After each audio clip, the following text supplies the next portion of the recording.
G'day and welcome to an especially bottle episode because most of you guys are still bottled up in your houses too. It's been so disheartening just watching convention after convention be forced to cancel, and I'm seeing a lot of furries are just feeling kinda lost. So today, I'm going to show you some awesome furry things that you can still do without leaving your house. The first thing you'll probably want to be aware of is online furry conventions. Yeah, it's a thing. It's still a very recent thing, but multiple people have taken it upon themselves to try and deliver a furrycon experience from the comfort of your home via the internet. One that just happened was RamCon. This took place on the 25th of April through Discord and Twitch streams. They had full-on panels, a dealer's den, opening and closing ceremonies, it was really well put together. Don't be sad if you missed out though, because there are plenty more on the way.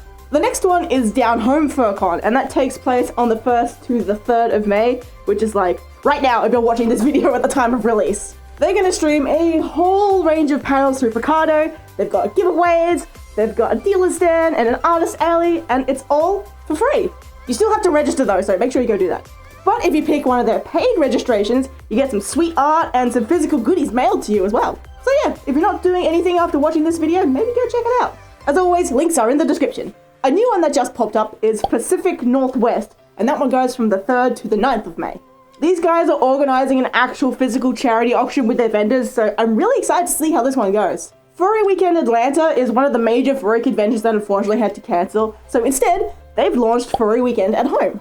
This one takes place on the 8th and the 9th of May. There's a virtual dance comp, there's DJ sets, and plenty more still being announced, so do keep an eye on their socials and their website for more. For more online cons, you've also got CozyCon Online, MiniCon 2020, support vendors, and plenty more that I will add to the description as I find them. One online con that I'm particularly excited for is the Furality Online experience, because this furrycon takes place entirely in virtual reality through VRChat.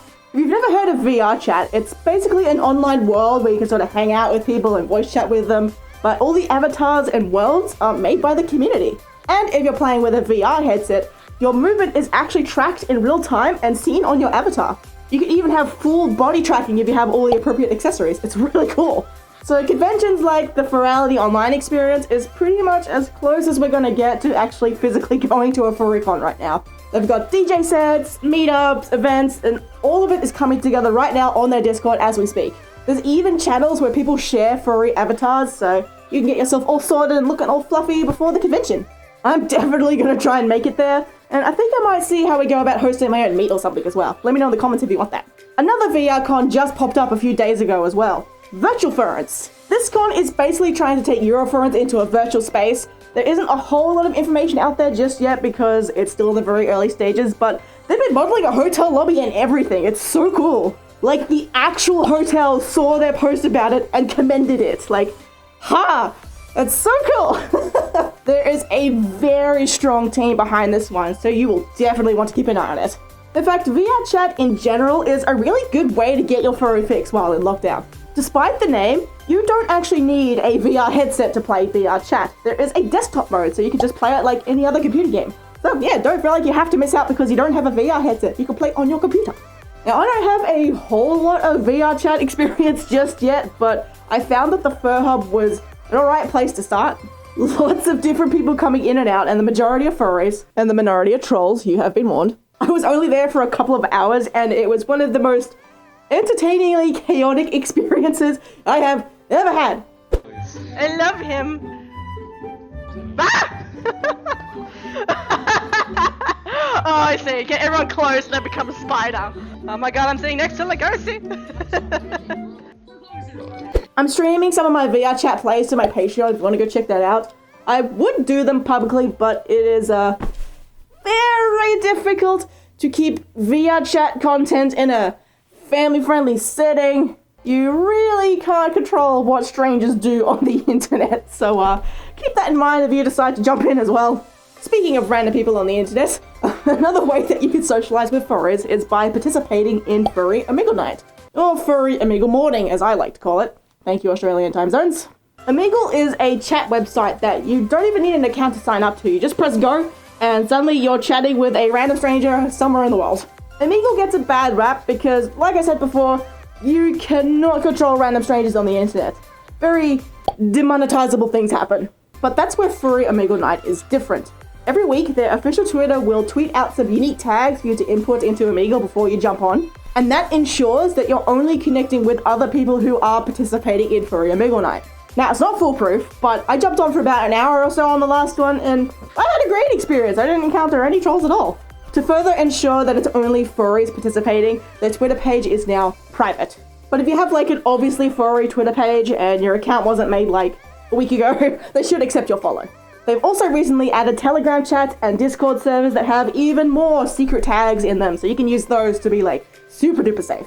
Like, I know it sounds daunting with all of the safety things, but when it works, it's really fun. I quite enjoyed Furry Omegle Night. If you're not feeling overly social though, there is still plenty you can do, like watching furry Twitch streamers. Watching streams is one of my favorite ways to be social, but without actually using any social energy. Like, you're being talked to live, but you have no obligation to talk back.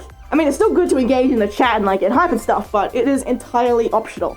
I'd also like to point out that recently there was an event called Furs from Home, where a whole bunch of furry Twitch streamers got together and streamed for a week straight to raise money for people who have been affected by the virus. Together, they raised over $35,000. Like, that is an absolutely incredible effort.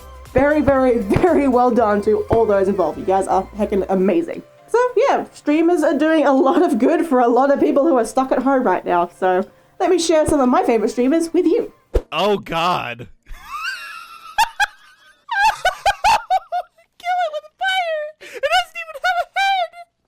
I feel really excited about chicken when it's done really, really good, okay? It's just so good, especially when the people take the time to have good, moist chicken. Do you want to see a trick?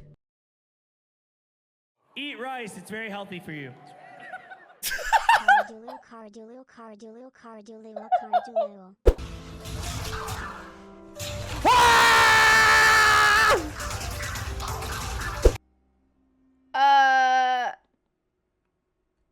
Okay. I can explain. A young cheese wedge. As they slowly age, they slowly grow into their own more adult forms. And once fully mature, there's a circle. Okay, what? Ah! Links to all of them are in the description below. And most streamers actually have their own Discord servers that you can go and hang out in, so there's another thing you can do. If you're more the listening type of person though, there are furry podcasts. Always good to put on in the background. You've got Furcast, Furry Charged Podcast, The Drag It Show, and From the Muzzle, which I'll actually be making a guest appearance on in their next episode this Friday. Links to all of these are in the description below, and I actually had a really hard time finding furry podcasts that are still active. Like, I swear, not even a few years ago, they were everywhere. I don't know what happened. So if you know of any more, please do let me know in the comments below and I'll add them to the description. So besides socializing or watching or listening, you could also use this time to learn a new skill, like drawing. Art is a great skill that not only can be utilized just in the furry fandom, but plenty of other endeavors as well. Man, I so wish that I had the internet as it is now when I first started to learn to draw. Like, there is an immense amount of free resources and tutorials out there now. It's crazy.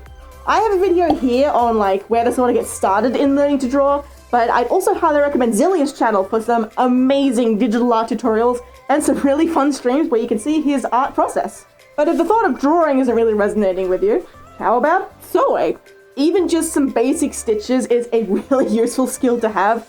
And like drawing, there's all kinds of free tutorials and patterns and resources out there on the internet for you to use. If you've got lots of old clothing laying around, maybe recycle them into a plush.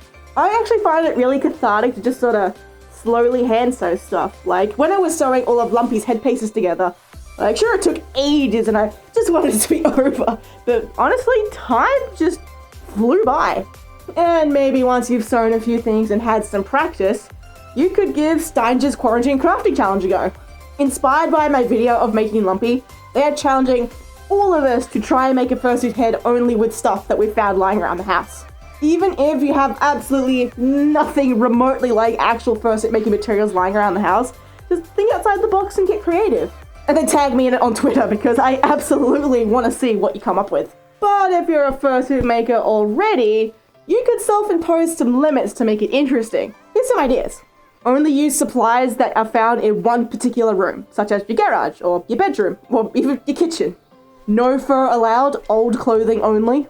No foam allowed for making your base, you gotta try and find something else. Make a species that you never have before. Wear fursuit paws for the entire build. No gluing allowed, sewing only, or even reverse it.